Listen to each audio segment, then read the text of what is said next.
What's up, everybody? Hello, hello. Hope y'all are doing well. It's another episode of Fire 15. Yeah. I'm Doc, BJ. the beautiful, That was glorious, 2025. illustrious, wonderful, fine as non alcoholic wine. Are you done? Yes, PJ. Glad to have y'all back. Yes, we are here with another episode of Fire 15. And if you like this, if you have enjoyed it, if it's helped you out at least one episode, just share it with somebody Just else. with somebody. Yeah. Just one person. So we got a controversial topic today. Yeah, we do. It's very controversial. Very. I agree. And we may catch a lot of flack for this, Facts. but we gonna go for it. Let's go. And the topic is, should couples, Married couples. Yeah, preface that. Married couples. should married couples have only one bank account? Well, okay, so A joint account. Okay, yeah. So A say joint that. account. A joint account. Because you can have Yes. more than one account. There's a savings. That's right. Maybe That's slush right. fund here and But we there. hear this all the time, and it's a point of contention a lot of times. But we do things a little bit differently. We do. And we have found a lot of success in it. Yep. And a lot of practical, just philosophical, biblical things that we just helps us align in having a joint account. Yes. And So- we were given instructions from a couple that's been married almost 40 That's years. right. That's working right. for them. That's right. They're probably millionaires. They wouldn't tell us. They are millionaires. yeah, they What you mean probably? They are for They sure. are millionaires. Okay. I know. Okay. You Well, can they're tell by the way they millionaires. walk. They got a millionaire walk. Anyways. But So- and listen, we are not telling you what to do. We're just telling you what we've seen and what works for us. And what we share with couples what when we- we do our marriage Yes. premarital counseling. Yeah. So Pastor Joy, Oh, God. I'm gonna ask you this. Prior to marriage, what were your thoughts, or if you even had any, Yeah. on joint bank accounts, joint stuff? What did you think? I didn't really have any thoughts. I don't think why are you looking at me like you're perplexed? Was I looking? You look at me like I I was blinking. No, like I was on.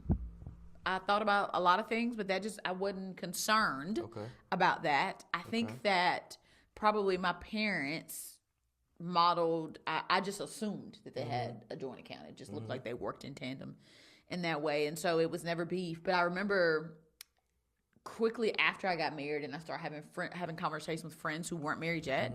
Start talking about prenups. Oh wow. And just start talking about, setting their things up separate. And I was like, I wasn't even thinking that. And now, mind you, too, when we got married, you were in grad school. I had a job or two, and I was kind of working you through grad school because you Yeah. were making Mentos, You put me in through grad school, basically. the fresh maker. So I didn't. I mean, I think some people think when you come in marriage with stuff, you have to kind of divide or whatever. But I was not on a type of time to where I was concerned about what you were and weren't going to do with my money versus your money. I wasn't there. I'm not saying that was right or wrong. That's just my testimony. Okay. What about you? Yeah, for me, joint stuff was a challenge. Oh, I'm today years old knowing this. I'm Okay, today years keep old, too. talking. Really? Yeah, my mindset was always, I can trust me to mess something up, but I can't trust somebody else to mess it up. Wow. So Say how you really feel, Pastor. I'm telling you, this is the purpose of this 515. I thought, go ahead. But I jokingly, I think you've heard me say this a long time ago. It was like, I used to think a joint account would turn one bum into two bums. I don't think I heard you say that either. You have heard me say that. remember. But I was just like, it was a trust thing. And it was like, I'm cool with this and joining everything, but it's like, I'm okay with me messing it up, but I'm not okay with somebody else messing it up. And it was a stretch for me because I'm like, it takes an extra level of trust to trust someone to manage things the way you think you manage things, because sometimes the way we think we do stuff is poor. It's very poor. So wait, know? so you trusted me to carry your children but not reconcile your accounts? Before we got married, before you carried my children. Yeah, basically. So the answer to that is yes. Pretty much. Because you wanted children, and that was a conversation we had beforehand. Because I was very confident in the way that I handled life to this point. Oh, and money. Right? Yeah, and money, because we didn't have none. So we didn't have much money growing up, so it's easy to manage 3 pennies. So So why were you confused? Why were you concerned about me messing up 3 pennies? It wasn't you particularly. It was just in general. Like, because trust was always a thing for me. It's always been a thing for me. Like, I just naturally, just because of things growing up in child, I didn't naturally trust people. Yeah. And so now we're talking about marriage and, you know, the two becoming one, which Yeah. I think is a violent process. It like is. if you think about two trains colliding and then trying to go, like it's gonna mess some folks up. But it was hard. Yeah. It was very hard. But we've seen couples that advocate for separate everything. You know, and at our push, what would you say to the pushback on that? Was like, well, we don't have to have everything together. I would ask why, but I think that the biblical standard, and granted, if you're not kind of on the type of time of the biblical standard, then this won't make sense to you. But if you're looking to just trying to live your life according to what the scripture says, the Bible says two become one. That's in every way. So you think about two bank accounts becoming one. Now, we can be strategic and say, well, we have a savings account, a vacation account. Sure. I'm not saying that if you don't have one account, then you're going to hell. I'm saying, and I'm not saying if you don't, that you are going to hell, but I'm saying as a standard to what we're holding is with my income and your income coming to the same spot. Period. Yeah. How we divvy it out from there is our decision. So we've done things like we have a savings account. We have a slush fund account, meaning that I might want to buy something and I want to surprise him. So we have this top to say, okay, we have X amount of $100 a month that we can spend that's like, it's my business versus your business, and not that we're holding secrets, but just to kind of, maybe I want to get my nails done or my toes done or whatever. And you're like, whatever, babe, take it out of the slush fund. But that's different from me moving on my own and got my account, my bills, my stuff, and you move it on your own. And so I'd ask a couple why. They can say, oh, it's a management thing. Okay, well, let one person manage it. Because when we first got married, you managed the budget. That's right. And that happened for the first several years. And I don't know what the turning was to where I became. I think I got tired of looking at nothing being in there. I'm just like, what? I'm not managing nothing. It was That's not true. We still have money. I was managing $41. Babe, we had and I'm $41? like, I was like, we can go to Cookout this once. guy, I can't. And get the two $5 plates. And then get a Pick 5. A Pick 5. But the beginning was like that. It was. Yeah, it was. Yes, I think that's why it changed, because I just got tired of I never knew why you decided to not. I'm not managing nothing. And I think from growing up not having money, looking at the account, knowing like we got more month than money, it made me anxious. And so it got to a point where I just didn't look at it. And I'm like, I don't want to look at it. I don't care. Like, whatever we got or whatever we don't got, I don't care. You know? But I did care. You cared. But back to what you were saying about, you know, why, asking them the why. I think asking the why reveals a lot of what's in the heart. It does. You know, it does. Fears, insecurities. Right, yeah.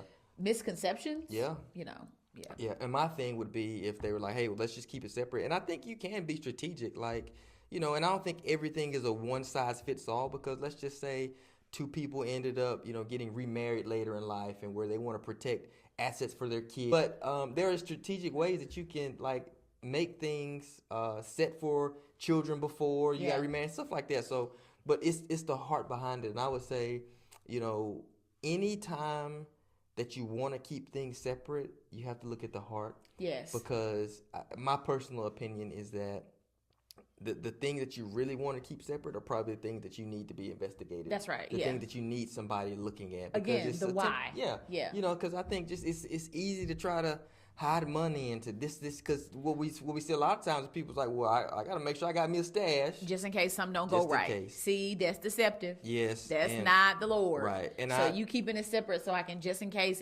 he go crazy, I got me a stash that's going to go crazy too whenever I leave him. And that's the hard issue we got to talk about. Right. Why aren't you fully invested in Yes. it? Now, if one person doesn't do well with money, we're not saying having separate accounts. Let that person whose strength is that do that. No, yes, and let them run your joint account. That's right. And so, again, and a lot of times we've had these conversations with people who are early in the marriage. Yeah. Sometimes if you're talking on second or third marriage, you know, things may be different. They may be different. You know, maybe your husband died, your wife died, and you're starting over and you're having to reestablish things that may be different. But for people coming out of the gate who, you know, just creating a standard, a biblical standard of the perfect scenario, I think it's just a good fit. Yeah, and I think that, you know, you get to a place where it's a stretching point. It's like, if you truly want to be one, be one in everything. Yeah. Which doesn't mean that, you got to do all things together. Like one person likes to work out high intensity, the other person may like to jog. I wish you would work out with me, but you won't. You won't work out with me. I wish you would. I've been asking and begging for I do be working all out these with years. You. I do be working out with you. 12 years. I've been working at 12 years. 13 years. Yeah. I was about to say 12 years a slave. That's what I was about to say. Wow. So that's what you feel why about marriage? 12 years? No, I've been Harriet? I've been enslaved to your non-workout-ness. With you? Yeah, you won't work out with me. Why would I do that? Because it's fun. You guys see couples that are like working out together, like couples goals. And they probably got separate accounts. Because that's the standard. Right. They probably got separate accounts. Anyway. But I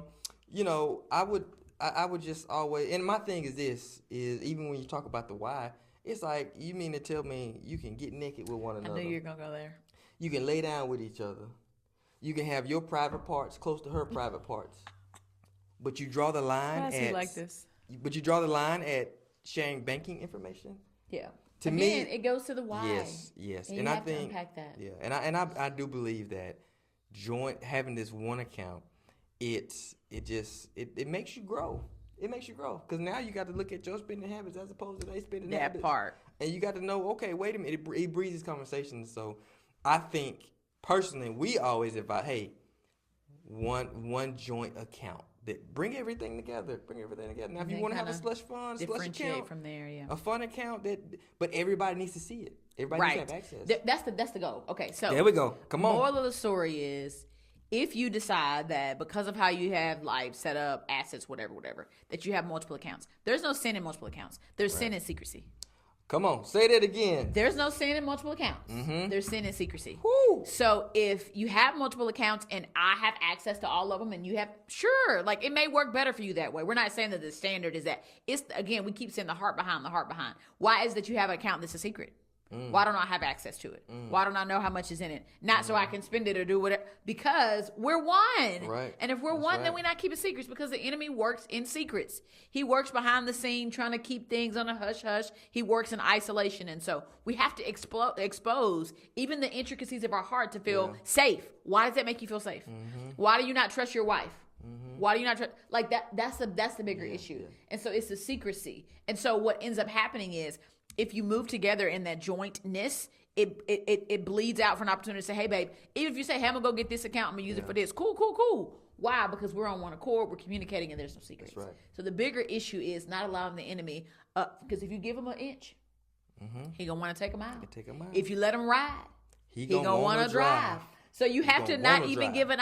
The Bible says to shun the appearance of evil. Yeah. Now that's talking in a sequence of like how you move and how you live. But even with in all ways, shun any opportunity for evil, any opportunity for secrets, any opportunity for the enemy to come in and wreak havoc. Yeah. Don't let him do it. Yeah. And I think secrecy is always a precursor to separation.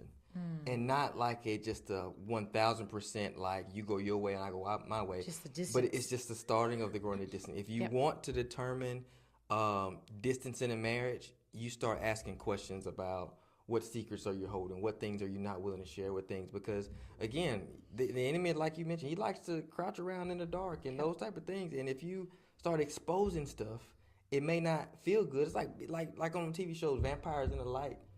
Nice. When they start getting the sunlight, they start burning and doing all that type of stuff. Secrecy does that. It exposes that stuff, and it may burn a little bit, but it's all for your benefit. And so, wrapping up, I mean, what are your big themes as far as because it's not about the money. That's what I heard you say. It's not about the money. What is it about? It's about the position of your heart. And it's about exposing things that you may have been navigating since you were 16 years old. When that one girl that you trusted, she lied to you, she cheated on you, and the money that you gave her because she said she was going to get her nails done, she bought to do something for another dude. You bringing my personal business? No. Is that something that happened to you? You lying. That was like, oh my God. No, don't play with me. That was good. That was not good. That was good. But something happened with something that didn't go right. Yeah. And then from that point forward, you said, and that'll be the last time somebody, whatever. Or you saw your parents do stashes, or you saw your dad move weird on your mom, and so you just talk. My grandmother told me to keep a stash. We talked about that. Yeah, I told you about that. Yeah, we did talk about it. She told me like, you know, you, and I'm like, Granny, why? She's like, you just never know. That's a mentality that's not biblical. Yeah. And so, and it gives you an opportunity to, and then you always looking for something. You're always on the defense. You're always making stuff out. Why? Because there's something in your heart, and and there can't be you miss out on a level of intimacy. That's right. When you decide to move in that way. That's What about right. you? That's right. I think it's about the two becoming one piece, and when you start bringing stuff together and start highlighting some things, I just really believe that you'll learn a lot about yourself. You'll learn a lot. You can grow from that, and I think it's all about being one. It's all about being together.